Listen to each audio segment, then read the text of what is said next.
Mas o acesso de nada valerá se as pessoas não dispuserem nas suas residências, nas pequenas e médias empresas, dos computadores. Quando nós avaliamos a penetração de banda larga em domicílios com computador, os números brasileiros são substancialmente alterados.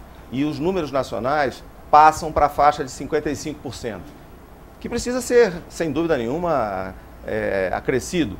Se usamos dados de estados como o estado de São Paulo, e o estado de São Paulo é um estado que sempre deve ser utilizado dentro das nossas avaliações, porque ele tem uma população semelhante da Colômbia, semelhante da Argentina, com um produto interno bruto, que é muitas vezes o da Colômbia e algumas vezes o da Argentina. Nós temos uma penetração de acessos em domicílios com computador que é maior do que 70%. Sim, mas que é Brasil... muito próximo de números de países muito desenvolvidos. Mas o Brasil não é o estado de São Paulo, né, Valente? Não, o Brasil não é o estado de São Paulo, mas é também o estado de São Paulo, né? E o que nós temos no Brasil é uma diferença entre diversos estados da federação, que é válido para acesso de banda larga, como é válido para uma série de outras avaliações que possa ser feita. Infelizmente, quer dizer, nós temos estados no Nordeste brasileiro que, por diversas características, por diversas razões, têm características socioeconômicas diferentes, que podem ser medidas, por exemplo, por um índice de desenvolvimento humano. O que eu estou querendo dizer, só para concluir, Miriam, é que nós não podemos nos furtar de imaginar que o que se deseja no final não é conectar as pessoas a uma rede de acesso. O que se deseja como sociedade é que essas pessoas tenham a possibilidade de ter acesso à informação, a entretenimento, a uma forma de se tornar mais competitiva, a uma forma de se tornar preparada para o mercado de trabalho e também o mercado de informação que nós vamos ter no futuro. E para que isso aconteça, são necessárias 4 coisas. A primeira é acesso a uma rede banda larga, é verdade. A segunda é acesso a equipamentos terminais. A terceira é que existam conteúdos que desenvolvam a cidadania. E o quarto é que as pessoas saibam usar esses computadores.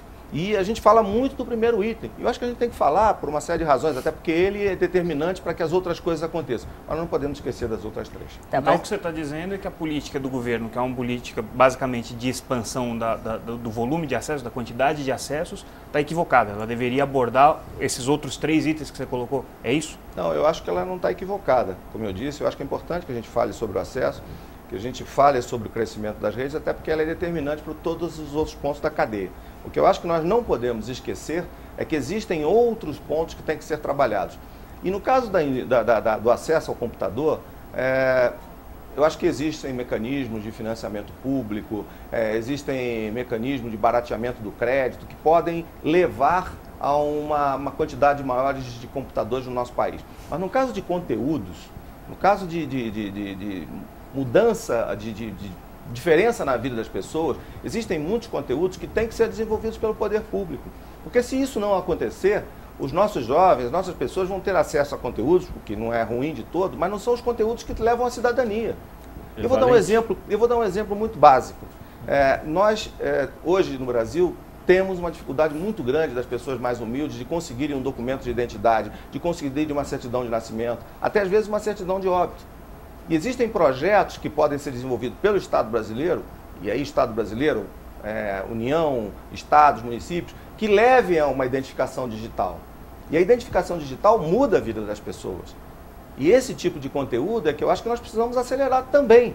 Não estou querendo dizer com isso que a gente não tem que fazer o acesso, não estou querendo dizer com isso que a gente não tem que comprar computador e colocar mais computadores na casa das pessoas. O que eu estou dizendo é que isso tudo tem que ser coordenado. E não é um equívoco, como você comentou, mas sim algo que precisa ser complementado. Nós temos uma pergunta de telespectador para você.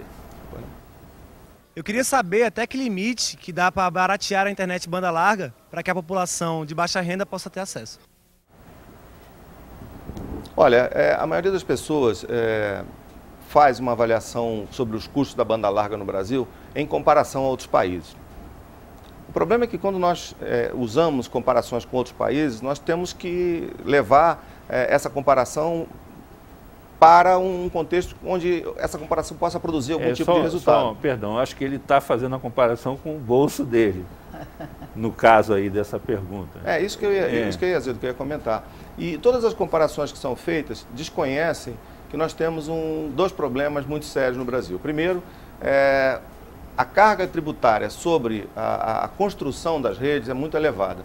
Agora, recentemente, até porque nós estamos discutindo o Plano Nacional de Banda Larga, nós fizemos uma avaliação de todo o investimento que é feito para se oferecer o serviço. Quer dizer, o serviço não foi ainda colocado na casa de ninguém, é só para oferecer o serviço. Mais de 25% dos valores da cadeia produtiva se referem a impostos. Mais de 25%. E existem casos, que são casos emblemáticos, por exemplo, do Modem, de Banda Larga, que agora foi recentemente alterado pelo próprio governo, que tinha um imposto incluído no seu valor da ordem de 70%. Esse é um ponto. Uma vez que o serviço é oferecido, uma vez que o serviço passa a ser consumido, os impostos incidentes sobre o consumo são próximos de 47%. Agora, qual é a lógica mas dessa quanto é que tributação? tem uma banda larga hoje, Valente? Como é que você acha? Por exemplo, o plano do governo fala que ele quer pelo menos que chegue a R$35 o mega. Isso você acha que é razoável? Que você acha que dá? Que as empresas já estão... A Telefônica me parece que já está oferecendo em São Paulo a esse preço, um pouco mais barato sem o imposto, né?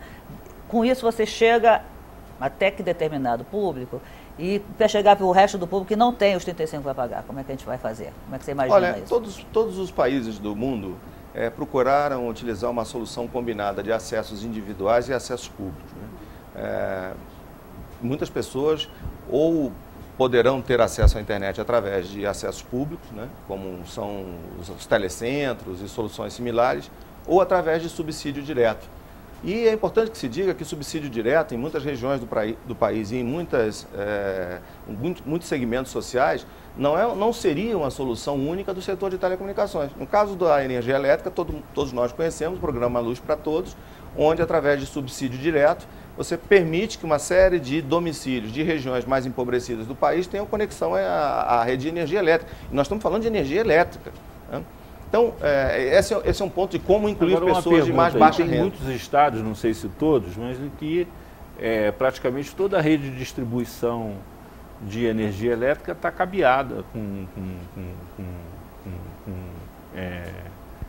com recursos para a utilização da internet, com fibra ótica.